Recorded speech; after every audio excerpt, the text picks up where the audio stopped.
Good morning, Algebra 1A students. For Miss Buchanan, I'm taking a look at her test, the quiz, 3-1, Relations and Functions. And just going to read through it, give you some clarifications, and hopefully get you through this test successfully. Number one, which quadrant is in point F in? All right, let me reword that. Which quadrant is point F in? Which quadrant is it in? Quadrant 1, 2, 3, 4. Remember, they go counterclockwise and they begin here. This would be quadrant 1, and it goes backwards like that, okay? So F would be in which one? 1, 2, 3, or 4? Which ordered pair corresponds to point A? And hopefully you're pausing this and answering these questions. Ordered pair, point A. So point A is right here. Which of the ordered pairs that are listed there, A, B, C, or D, refer to point A? Remember, your X value is first always in ordered pairs. Y value is second always.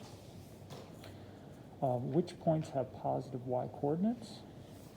That's going to be, positive Y coordinates are going to be everything above the X axis. So all of these are going to be positive Y values.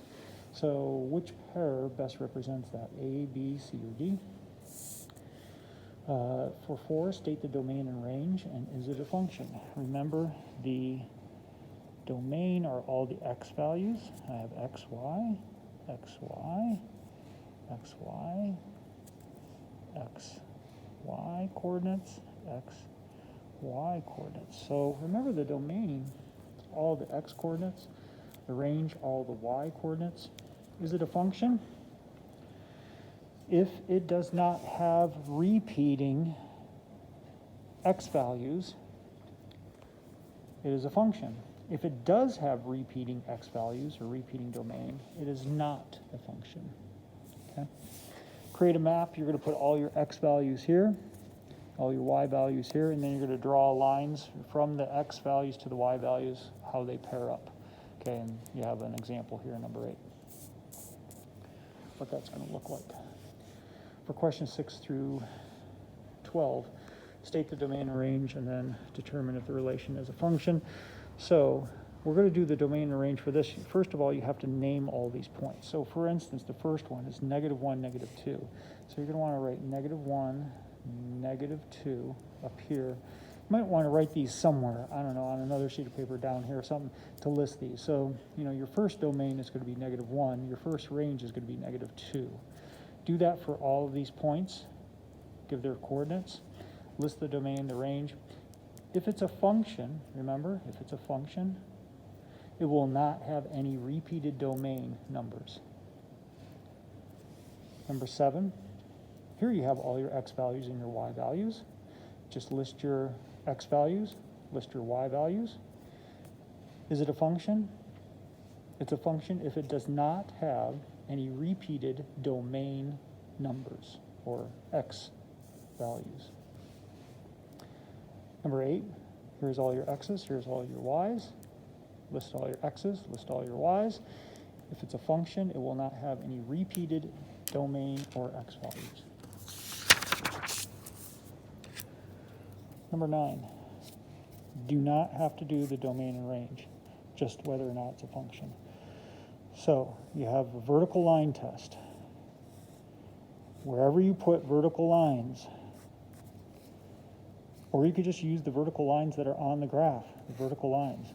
Are they going through this graph of this function or